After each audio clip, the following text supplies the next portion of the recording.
제가 좋아하는 클럽 인테르는 여러분들도 흔히 아시던 것처럼 큰 암흑기에 빠졌었는데요. 1112 시즌 6위, 1213 시즌 9위, 1314 시즌 5위, 1415 시즌 8위, 1516 시즌 4위, 1617 시즌 7위로 6시즌이나 챔피언스 리그를 나가지 못했습니다. 4위를 한 시즌도 있었지만 세리아 리그의 랭킹 하락으로 3위까지만 챔피언스 리그를 나갈 때라 유로파로 가기도 했었고요. 이렇게 쭉 성적이 안 좋으니까 팀이 전체적으로 악순환에 빠집니다. 챔스를 못 나간다, 수익이 줄어든다, 돈이 쪼들려서 영입을 잘 못한다, 팀이 약해진다, 또 챔스를 못 나간다, 이 고리를 끊어내지 못하는 겁니다. 저 당시 인테르는 전 포지션에 걸쳐 골고루 존멋들이 포진해 있었는데요. 하지만 수비가 제일 심각했습니다. 라노키아, 주앙제수스, 비디치, 캄파냐로, 실베스트레 등등이 주전으로 뛰면서 수비가 가장 심각하게 망가졌었죠. 그러던 인테르 수비진의 한 줄기 빛으로 떠올랐던 선수가 바로 슈크리냐르였습니다. 17-18 시즌에 삼프도리아에서 인테르로 이적했는데요. 단순히 선수 한 명을 영입한 것 외에도 슈크리냐르의 영입은 인테르가 이 시즌 FFP 여건을 충족하는 데 큰 힘이 됐습니다. 슈크리냐르 영입을 통한 FFP 이야기는 제가 전에 영상에서 자세하게 얘기한 적이 있으니 위에 링크를 타고 들어가서 확인하시면 되겠습니다. 어쨌든 인테르에 입단한 슈크리냐르는 미란다와 함께 센터백 콤비를 이루면서 인테르의 7년 만에 챔피언스 리그 진출의 1등 공신으로 큰 활약을 보였습니다.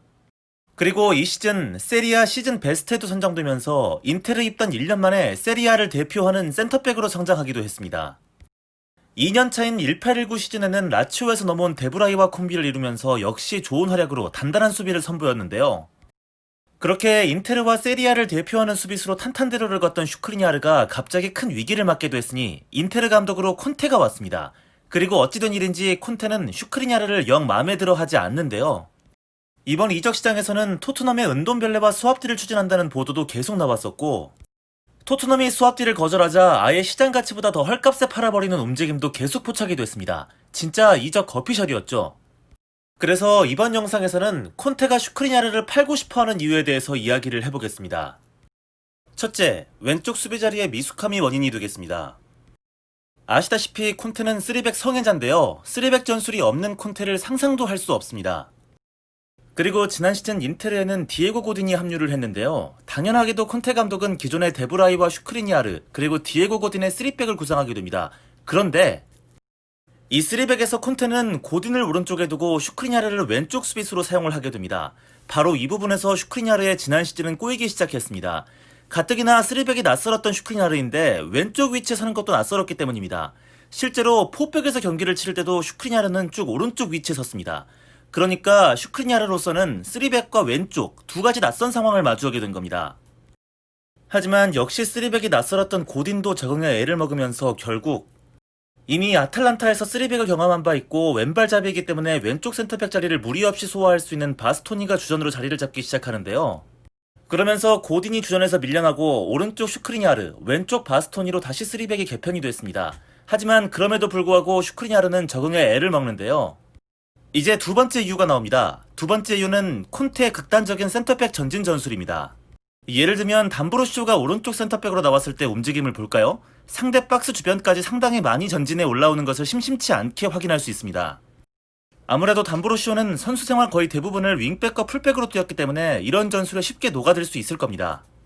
이제는 인테르 왼쪽 센터백의 주전이 된 바스토니도 역시 자주 전진을 합니다. 마찬가지로 콘테의 지시가 있었겠죠. 바스토니가 이런 플레이를 하는 장면 역시 심심찮게 확인할 수 있습니다. 바스토니는 자신의 예전 감독이던 가스페리니 덕분에 이런 전술에 역시 능숙할 겁니다. 콘테보다 더 센터백을 많이 올리고 성과를 거두는 감독이 바로 가스페리니 아니겠습니까? 하지만 애석하게도 우리의 슈크리냐르에게는 이런 능력이 없습니다. 애초에 수비력으로 가치를 인정받았던 선수지 공격적인 능력을 평가받은 적이 없죠. 그러니까 이런 극단적인 전진 전술에 애를 먹는 겁니다. 그래서 슈크리냐르가 주전 오른쪽 센터백으로 나올 때는 이런 장면이 자주 연출이 됩니다. 오른쪽에서 공격을 펼치고 있는데 슈크리냐르의 공격 가담이 늦죠. 애초에 이 정도 위치에서 이미 공격 작업을 함께하고 있는 담브로시오와는 큰 차이가 발생을 하는 겁니다. 아무래도 이 점이 콘테가 슈크리냐르를 마음에 들어하지 않는 큰 계기가 된 것으로 보입니다. 이제 세 번째 이유입니다. 너무 많이 늘어나게 된 커버 범위가 경기력을 저하시키는 원인이 된 것으로 보입니다. 오른쪽 센터백 슈크리냐르에게 주된 파트너였던 선수는 오른쪽 윙백으로 뛰던 칸드레바였는데요. 아무래도 윙어 출신이기 때문인지 수비 가담이 좋지 않고 수비력도 나빴습니다. 이런 칸드레바의 특성은 고스란히 슈크리냐르에게 큰 부담으로 작용을 했는데요. 책임져야 할 커버 범위가 포백으로 뛸 때보다 압도적으로 많아지게 됩니다.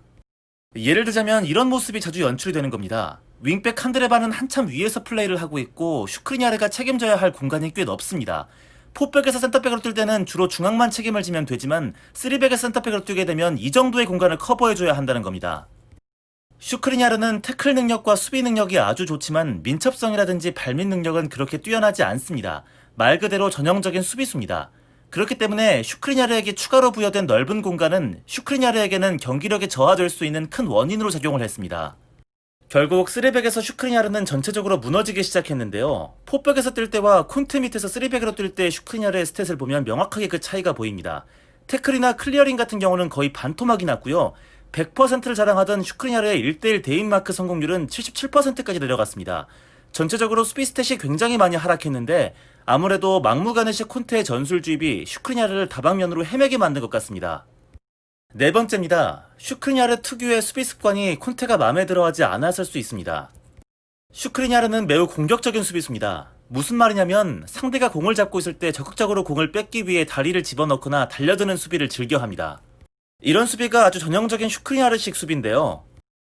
포백에서는 이런 수비가 비교적 허용이 될 수 있습니다. 포백에서는 보통 안정적으로 수비 숫자가 4명 정도로 갖춰진 상태가 많기 때문에 한 명이 공격적으로 달려드는 수비를 해도 나머지 3명의 수비수들이 공간을 메워주기 용이하기 때문입니다.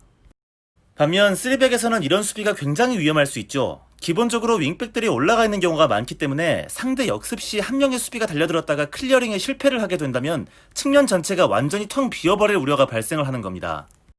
그리고 슈크리냐르가 이런 상황을 자주 만들곤 했는데요. 상대가 역습으로 나올 때 끊어내기 위해 성급하게 달려드는 수비를 하는데 이때 슈크리냐르의 뒷공간은 완전히 비어 있습니다. 그리고 이렇게 클리어링을 실패하게 되면 상대에게 완벽한 찬스를 내줄 수밖에 없는 겁니다. 그리고 이런 모습들을 콘테가 당연하게 좋아하지 않을 수밖에 없었을 겁니다.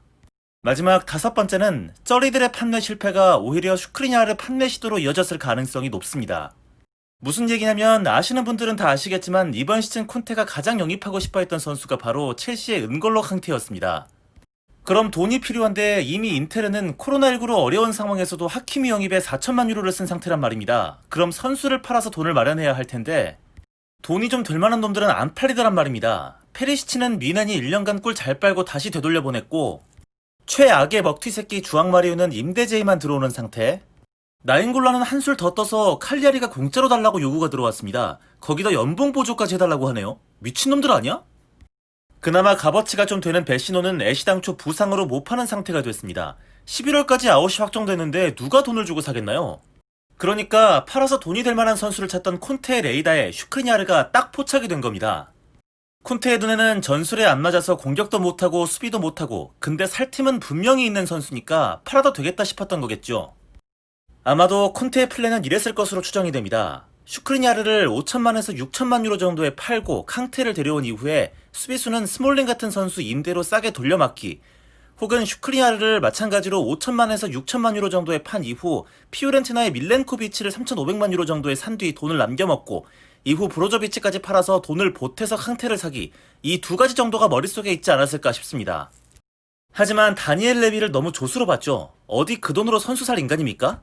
역시나 후려치기에 들어가는데 3천만 유로 이상은 절대로 오퍼를 하지 않더군요. 살면서 처음으로 레비가 고마웠습니다. 한 4천만 유로까지만이라도 올렸으면 아마 인테르는 바로 팔았을 겁니다. 결국 극적으로 슈크리냐르는 인테르에 잔류할 수 있게 됐는데요. 어쨌든 역설적으로 쩌리들이 팔리지 않아서 핵심 선수가 팔릴 뻔한 참으로 아이러니한 상황이 벌어졌던 인테르였습니다. 어쨌든 콘테가 슈크리냐르를 팔고 싶어 했던 이유들을 마지막으로 간단히 정리를 하자면 슈크리냐르가 급격하게 폼이 떨어졌는데요. 우선은 3백에서 왼쪽 센터백으로 기용이 되면서 낯선 위치에서 헤맨 탓이 컸고 둘째는 콘테 극단적인 센터백 전진 전술이 슈크리냐르의 특성과 너무 맞지 않아서 헤맸던 경향이 있었습니다. 세 번째로는 칸드레바 같은 선수와 파트너로 뛰면서 너무나 많은 공간들을 커버하게 되면서 역시나 제 기량을 발휘하기 힘든 상황이었고요. 네 번째로는 슈크리냐르 특유의 달려드는 수비가 3백에서는 위험한 상황을 초래하는 원인으로 자주 작용을 하면서 콘테 믿음을 잃었습니다. 마지막으로는 캉테를 사고 싶은 콘테가 돈을 마련해야 하는 상황에서 쩌리들이 팔리지 않아서 슈크리냐르를 판매하려고 했지요. 결론을 얘기하자면 슈크리냐르가 지난 시즌 부진했던 것은 맞습니다. 하지만 콘테도 선수의 특성을 고려하지 않고 막무가내식으로 전술에 짜맞추려 했던 것은 큰 문제라고 할 수 있겠습니다. 사실 제가 현재 인텔에서 가장 좋아하는 선수가 슈크리니아르입니다. 이렇게 슈크리니아르 마킹 유니폼도 가지고 있는데요. 하마터면 이 유니폼 버릴 뻔했습니다. 다시 한번 토트넘의 다니엘 레비 회장에게 감사의 말씀을 전하면서 이번 영상 마치겠습니다.